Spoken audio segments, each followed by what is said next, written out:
Hi friends, Assalamu alaikum. Welcome to Saiful Blogs. এটা আমার Saiful blogs এর ফার্স্ট ভিডিও। আমি চেষ্টা করব সৈয়দপুরের ঐতিহ্যবাহী জিনিসগুলো তুলে ধরার আপনাদের সামনে, বাইক রিলেটেড, ফোন রিলেটেড সবকিছু তুলে ধরার চেষ্টা করব।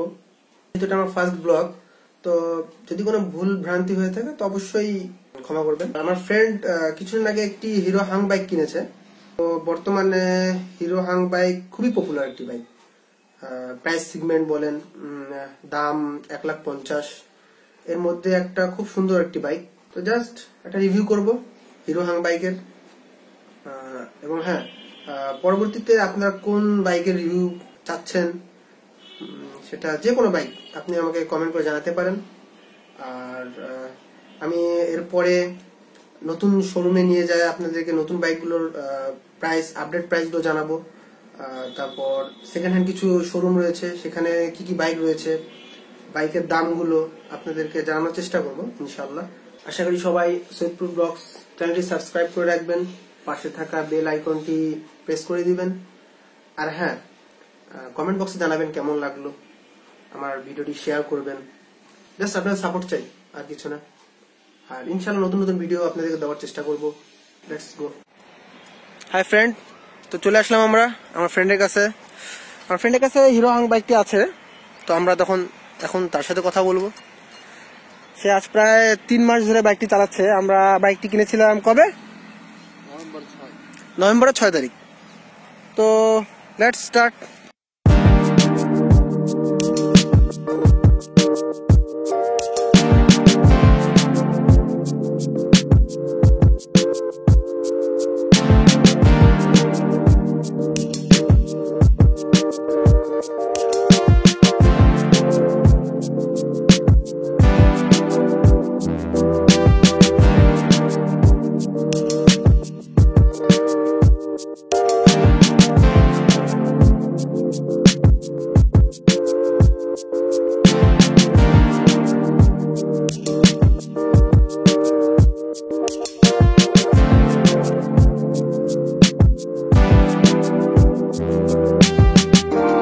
গত নভেম্বরে আমরা বাইকটি কিনেছি, প্রায় 2 মাস, 2.5 মাস হয়েছে আমার ফ্রেন্ডটি বাইকটি কিনেছে। তো শুভ, তোমার অনুভূতিটা কেমন বাইকটা কিনে? অনুভূতি অসাধারণ এক কথায়। মানে বাইকটি নেওয়ার আগে আমি অনেক বাইকে দেখেছি, মানে পালসার, অ্যাপাচি, অনেক কিছু নেওয়ার ইচ্ছা ছিল। কিন্তু যখন আমার বন্ধু জীবনের মাধ্যমে যখন আমি হিরো হাং একটা বড় ভাইয়ের চালিয়ে দেখলাম, তখন আমার ধারণাটা পাল্টে গেল এবং আমি ফিক্স করে ফেললাম যে আমি হাং গাড়িটি কিনবো। আচ্ছা, এই পর্যন্ত কত কিলো রাইড করছো? এই পর্যন্ত প্রায় 2500 কিলোর মতো রাইড করেছি। আচ্ছা, 2500 কিলো রাইড করার পর তোমার কি মনে হচ্ছে গাড়িটা সম্পর্কে? ভালো দিক, খারাপ দিক সব খুলে বলো। ভালো দিক, খারাপ দিক উভয়ই আছে। ভালো দিক বলতে গেলে এর কমফোর্টেবল অনেক, এটি চালিয়ে অনেক কমফোর্টেবল। যেমন অন্যান্য গাড়ির তুলনায়, যেমন পালসার গাড়ি, অ্যাপাচি, এগুলো চালায় একটু হলো হ্যান্ডেল একটু কন্ট্রোল করতে একটু অসুবিধা হবে, কিন্তু এই গাড়িটি কন্ট্রোলিং অনেক ভালো। তারপর আরেকটা ভালো দিক হচ্ছে এর মাইলেজ। আমি তো 2500 কিলো রাইড করেছি, তো হাইওয়েতে আমি পেয়েছি ম্যাক্সিমাম 55 kmpl, আর লোকালে 45 থেকে 50 পর্যন্ত পাওয়া যায়। ওকে ওকে, অনেকেরই মাঝে ভুল ধারণা থাকে যে হাং গাড়ির নাকি মাইলেজ ভালো না, তো সে সম্পর্কে তুমি কি বলতে চাও? এসব ডিপেন্ড করে চালানোর উপর, আপনি কিভাবে চালাচ্ছেন। এখন কিছু রুলস আছে যেগুলো মেনটেন করে চললে আপনার মাইলেজটা ভালো পাবেন। আচ্ছা আচ্ছা আচ্ছা, কমফোর্টেবল বিষয়ে তুমি কি বলতে চাচ্ছো? গাড়িটি কমফোর্টেবল দেখতে পাচ্ছেন, এটা হচ্ছে একটি 2 সিটের গাড়ি। এটা 3 জন বসলে একটু কষ্ট হবে, কিন্তু 2 জন বসলে একদম পারফেক্ট আছে। আচ্ছা তো এখানে সিটটা যেহেতু এইভাবে নিচেও কার্ভ করা আছে, তাই এটা বসে অনেক আরাম। আর একটু এক্সট্রা কমফোর্টেবলের জন্য আমি সিট লাগিয়ে নিয়েছি, অনেক নরম। এটা হচ্ছে লং রাইডের ক্ষেত্রে অনেক সুবিধা দেয়। আচ্ছা আচ্ছা, আর তোমার ফুয়েল কেমন কি এটাতে? এতে 14 লিটারের ট্যাঙ্ক আছে। আচ্ছা আচ্ছা, আর আমি বেশিরভাগ অকটেন ইউজ করি, পেট্রোল তেমন ইউজ করি না। আর আপনাদের রিকমেন্ড করবো 150, আপনাদের যে গাড়ি থাকুক না কেন আপনারা অকটেন ইউজ করবেন। আচ্ছা আচ্ছা, আর সার্ভিসিং এর ব্যাপারটা মানে কেমন করে সার্ভিসিং দিয়েছো? এটা তো প্রতি গাড়ির ক্ষেত্রে একই, যে 500 কিলোমিটার, প্রথম 500 কিলোমিটার চালানোর পর তারপর আপনারা, আমি যখন হিরোর শোরুমে গেছি, যাই এখানে আমাকে ফ্রি সার্ভিসিং দেওয়া হয়েছে, আমার ইঞ্জিন অয়েল চেঞ্জ করে দেওয়া হয়েছে। এবং এরপরে নেক্সট সার্ভিসিং বলেছে যে 3000 কিলো চালানোর পর নেক্সট সার্ভিসিং হবে। আচ্ছা, আর গাড়িটি কতদিন নিয়েছো তুমি? প্রাইসটা কত ছিল? প্রাইসটা ছিল, মার্কেট প্রাইস ছিল 1,49,900, তার সাথে 2,000 টাকা ভ্যাট, তার মানে 1,51,900। আর গাড়িটা নিয়েছিলাম আমি কিস্তিতে, তাই ডাউন পেমেন্ট দেওয়া হয়েছিল 80,000 এবং বাকি যে টাকা তার উপর প্রতি মাসে 3% ইন্টারেস্ট চার্জ করা হয় এবং 6 মাসে আমাকে মূল্যটি পরিশোধ করতে হবে। আমার 2টা কিস্তি দেওয়া হয়েছে, আরো 4টা বাকি আছে।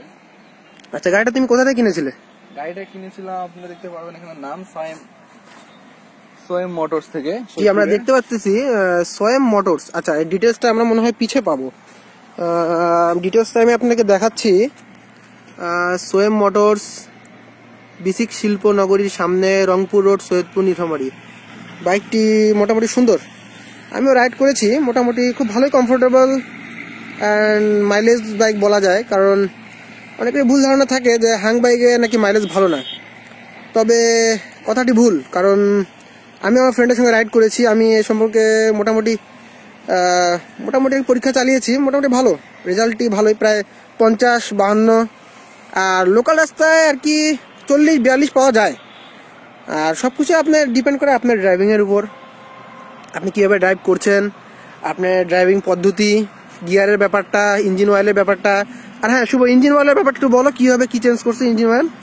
ইঞ্জিন অয়েল শোরুম থেকে যেটা দেয় সেটা হচ্ছে হিরো কোম্পানির ইঞ্জিন অয়েল। আচ্ছা, যেটা আমার মতে খুব একটা ভালো না। ওকে। তারা এখন বলে সেটা ইউজ না করলে ওয়ারেন্টি থাকবে না। আচ্ছা আচ্ছা। তো আসলে সেই মোবিলটা 500 কিলোমিটার চালানোর পর আর চালানোর মতো অবস্থা থাকে না। আচ্ছা, সমস্যা কি হয়? সমস্যা হয় ইঞ্জিন মানে একটু সাউন্ড করে, তারপর মানে মোবিল পুরনো হলে, পাতলা হয়ে গেলে যেটা হয় আর কি, মাইলেজও কম দেয়। আচ্ছা, তো আমি ইউজ করেছি ক্যাস্ট্রল। আচ্ছা, ক্যাস্ট্রল দেওয়ার পর তুমি কেমন ফিল করতেছো গাড়িটা? ক্যাস্ট্রল দেওয়ার পর ফিলিংটা অবশ্যই অনেক ভালো, নতুন যেমন আচ্ছা কিনেছিলাম। আচ্ছা, তার থেকে হিরো মোবিলই দেওয়া ছিল, আচ্ছা তার থেকে এখন গাড়িটা বেশি ফ্রি মনে হয়। আচ্ছা, তার মানে তোমার কথা হচ্ছে হিরো মোবিলের থেকে তুমি ক্যাস্ট্রল অ্যাক্টিভ আর কি। ক্যাস্ট্রল অ্যাক্টিভ অথবা আচ্ছা সুপার 40 যেকোনো আচ্ছা ইউজ করতে পারেন।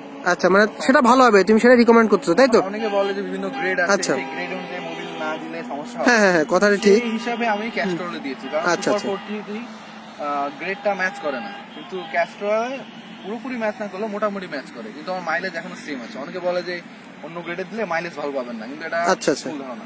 ওকে। আচ্ছা, তো তুমি তোমার গাড়িটা একটু স্টার্ট করে আমাদের দেখাও। ফ্রেন্ড, দেখতেই পারতেছেন গাড়িটা জোস, লুকটা ফাটাফাটি আর কি।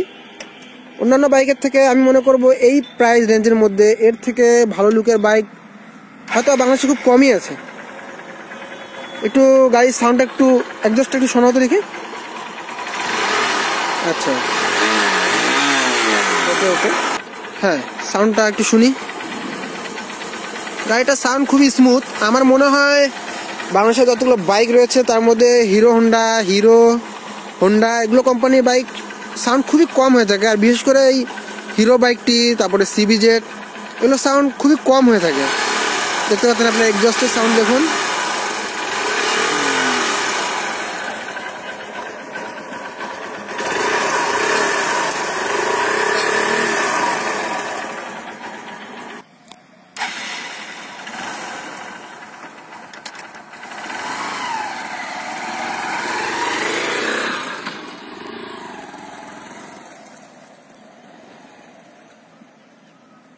আপনি দেখতেই পারছেন পিছনের লাইটটি জোস আর কি, দূর থেকে খুব সুন্দর নজরে পড়ে দেখা যাচ্ছে আর কি, ভালো। এবং আপনারা সামনের লুকটি এখন দেখবেন। সামনের লুকটাই আমরা দুটা লাইট একটু এক্সট্রা লাগিয়েছি, কিন্তু এমনি তো সামনের লুকটা সুন্দর, অসাধারণ।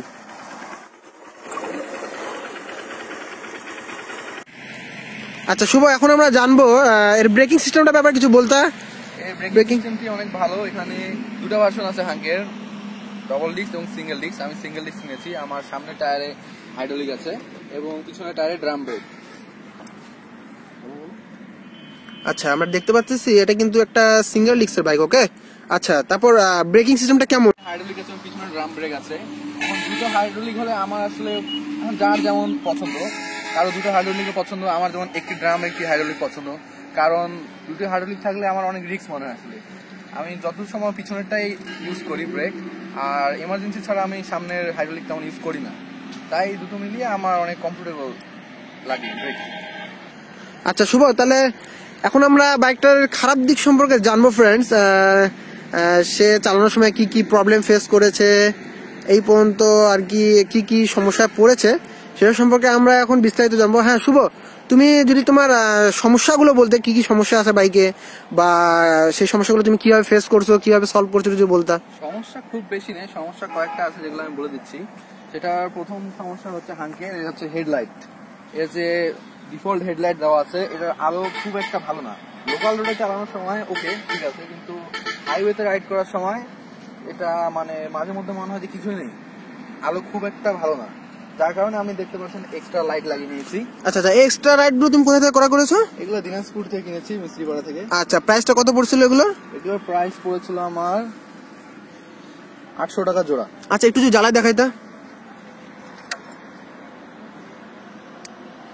ওকে ফ্রেন্ডস, আপনারা দেখতে পাচ্ছেন যদি আপনাদের লাইট নিয়ে প্রবলেম হয়ে থাকে তো আপনি যে কোনো জায়গা থেকে এই বাইকের লাইটগুলো কিনে আপনার যে কোনো মোটরসাইকেলে ইউজ করতে পারবেন, সমস্যা নেই। আচ্ছা, তারপর আমরা আর কি প্রবলেম? আরেকটি প্রবলেম হচ্ছে এর হর্ন। আচ্ছা, এর হর্ন যেটা দেওয়া আছে, একটি সিঙ্গেল হর্ন দেওয়া আছে। এই হর্নটি চালিয়ে আমার মানে লোকাল রোডে মোটামুটি চলে, কিন্তু হাইওয়েতে এই হর্নটি আপনার সামনে কোনো ট্রাক বাস থাকলে তাকে ওভারটেক করতে চাইলে আপনি পারবেন না, কারণ এই হর্নটি শুনতেই পারবেন না তারা, কারণ হর্নটির অনেক কম আওয়াজ। যার কারণে আমি এক্সট্রা আরেকটি হর্ন লাগিয়ে নিয়েছি। আচ্ছা, হর্নটা একটু বাজিয়ে শোনো। ওকে ওকে, আচ্ছা আপনারা শুনতে পাচ্ছেন ফ্রেন্ডস, খুবই লাউড হর্নটা আর কি। আচ্ছা, তারপরে প্রবলেম কি ফেস করতে হয়েছে তোমাকে? আর নেক্সট সমস্যার কথা বলতে গেলে বলা যায় যে এটা কি 2 সিটের বাইক। যদি আপনারা পালসার নেন, অ্যাপাচি নেন, সেগুলো কিন্তু 3 সিটের। এখানে আপনারা 3 জন বসতে পারবেন, কিন্তু এই সিটে হাঙ্কে আপনারা সর্বোচ্চ কমফোর্টেবলি 2 জন বসতে পারবেন। যদি 3 জন বসতে চান তাহলে অনেক কষ্ট হয়ে যাবে, কারণ এর সামনের ট্যাঙ্কটি অনেক উঁচু, যার কারণে ড্রাইভার বসলে সামনের দিকে আর আগানোর কোনো উপায় নেই। তাই এখানে 2 জন যারা রাইড করতে চান তারাই শুধু এই বাইকটা আমি রিকমেন্ড করবো, তাছাড়া 3 জন যদি চালাতে চান তাহলে সম্ভব নয়। ওকে, তাহলে ফ্রেন্ডস আমরা জানলাম যে এই বাইকটিতে 2 জন খুব কমফোর্টেবলি ট্রাভেল করতে পারবে, যেটা আমিও ফেস করেছি। যখন এর গাড়িতে বসেছি আমি, তখন দেখছি যে 2 জন বসলে 3 জনের কোনো জায়গা নেই। যেটা আপনারা পালসার, অ্যাপাচি এগুলোতে দেখবেন যে হলো 3 জন অনায়াসে বসা যায়, কিন্তু এখানে 3 জন বসতে গেলে খুবই কষ্ট হয়, তাই না? আমরা দিনাজপুর গিয়েছিলাম মনে হয় 3 জন, খুবই কষ্ট হয়েছিল। যাই হোক, জার্নি তো করেছো, মানে লং জার্নি তোমার কি ছিল? লং জার্নি ছিল আমার সৈয়দপুর থেকে গাইবান্ধা, এবং গাইবান্ধা থেকে পুনরায় সৈয়দপুর। আচ্ছা, তো তুমি মানে এই লং জার্নিটা কেমন, মানে ফিলিংটা কেমন ছিল গাড়িতে? লং জার্নি বর্তমান বলতে গেলে অন্যান্য বাইকের তুলনায় লং জার্নিতে এখানে আপনার মানে ব্যাক পেইন থেকে শুরু করে যত ধরনের পেইন আছে আপনার কম হবে, কারণ আমি এত লং রাইড গিয়েছি, একদিনে গিয়েছি এবং এসেছি, আমার তেমন কোনো ফিজিক্যাল প্রবলেম ফেস করিনি। জাস্ট অনেকক্ষণ বসে থাকার কারণে একটু কোমরটা সাধারণত লেগে যেতেই পারে যে কোনো মানুষের। আচ্ছা, এটা তো যে কোনো বাইকে সমস্যাটা হবে, এই বাইকটি কিন্তু কমফোর্টেবল দিচ্ছে, অনেক সুবিধাজনক লং জার্নির ক্ষেত্রে। আচ্ছা, আপনারা হয়তো অনেকে জানেন না, হিরো হাং হচ্ছে টুরিস্ট বাইক, মানে আপনারা ঘোরাফেরা করতে যদি বেশি পছন্দ করেন সেই ক্ষেত্রে এই বাইকটি অনেক কমফোর্টেবল। বর্তমান 2019 সালে হাঙ্কের প্রাইসটা কেমন কি, এবং ইএমআই ফ্যাসিলিটি যদি বলতে শুভ? প্রাইস বলতে গেলে ওটাই সেম আছে, কিন্তু ইএমআই ফ্যাসিলিটিটা চেঞ্জ হয়েছে। আমি যখন নিয়েছিলাম তখন 80,000 টাকা আমরা ডাউন পেমেন্ট দিয়েছি, এবং বাকি টাকার উপর প্রতি মাসে 3% ইন্টারেস্ট প্রযোজ্য, আর 6 মাসের পরিশোধ। আর বর্তমান যে অফারটি চলছে সেটা হচ্ছে আপনি 100cc পর্যন্ত বাইক নিলে আপনার 20,000 টাকা ডাউন পেমেন্ট দিলে হচ্ছে, এবং 150 বাইক নিলে আপনার 25,000 টাকা ডাউন পেমেন্ট দরকার, এবং বাকি যে মূল্য আছে সেটা আপনি যদি 6 মাসে পরিশোধ করেন তাহলে 0% ইন্টারেস্ট। তো শেষমেশের যেটা কথা হচ্ছে, যারাই 150 বাইকের মানে কিনতে ইচ্ছুক, আমিও 150 বাইকে কিনতে ইচ্ছুক ছিলাম, কিন্তু প্রাইসের একটা ব্যাপার আছে। আপনি যে কোনো অন্যান্য 150 বাইক কিনতে যাবেন, অ্যাপাচি আরটিআর কিনতে যাবেন, সেখানে আপনার দাম প্রায় 150টা 1,77,000-76,000 মতো পড়বে। পালসার কিনতে যাবেন, নতুন পালসার 1,86,000, তারপর 160টা 1,99,000 পড়বে। তো আপনার 150 বড় বাইক নেওয়াটা একটু টাফ হয়ে যাচ্ছে। আর অনেক গাড়িতে, যেমন বাজাজের গাড়িতে তারা ইএমআই ফ্যাসিলিটি দেয় না, অ্যাপাচি দিচ্ছে ইএমআইতে, কিন্তু সেখানেও ইন্টারেস্ট প্রযোজ্য হচ্ছে 3% করে। আর সেই চাহিদাটা আপনার পূরণ করতে পারবে হিরো, যেখানে আপনাকে 0% ইন্টারেস্টে ইএমআই সুবিধা দিচ্ছে, মাত্র 25,000 টাকা ডাউন পেমেন্ট দিয়ে আপনি একটা 150 বাইক পাচ্ছেন। আর অন্যান্য বাইকের তুলনায় এই বাইকটির প্রাইস অনেক কম, 1,49,900। এই হাঙ্কটির প্রাইস ছিল আগে 2 লক্ষের উপরে ছিল, এখন অনেক কমিয়ে দিয়েছে, এটা অবশ্যই একটা ভালো ব্যাপার। তাই আমি রিকমেন্ড করবো যারা এই 150 বাইক নিতে চায়, অনেক ঘোরাঘুরি করার ইচ্ছা আছে, মাইলেজ ভালো চায়, সাউন্ড ভালো চায়, তাদেরকে লং লাস্টিং ভাবে চালাতে চায়, তাদেরকে আমি এই বাইকটি রেকমেন্ড করবো অবশ্যই। অবশ্য তোমাকে অনেক ধন্যবাদ আমাদের ফ্রেন্ডসকে এতগুলো ধারণা দেওয়ার জন্য বাইক সম্পর্কে। ওকে ফ্রেন্ডস, তো আমরা বাইক সম্পর্কে জানলাম হিরোর হ্যাঙ্গ 2018 মডেল। আপনারা যদি 2019 মডেল সম্পর্কে জানতে চান তো অবশ্যই কমেন্ট বক্সে আমাকে কমেন্ট করবেন, আমি রিভিউ দেওয়ার চেষ্টা করব 2019 সালের নতুন বাইকটি, এবং শোরুমে যে আপনাদেরকে আরও বিস্তারিত জানাবো। যতটা ধারণা সে পেয়েছে তার বাইক চালিয়ে সেসব আজকে জানানোর চেষ্টা করেছি। ইনশাল্লাহ আপনারা কমেন্টে জানাবেন কেমন লাগলো। ভালো লাগলে অবশ্যই একটি লাইক দিবেন, শেয়ার করবেন, অ্যান্ড হ্যাঁ, সাবস্ক্রাইব তো অবশ্যই করবেন।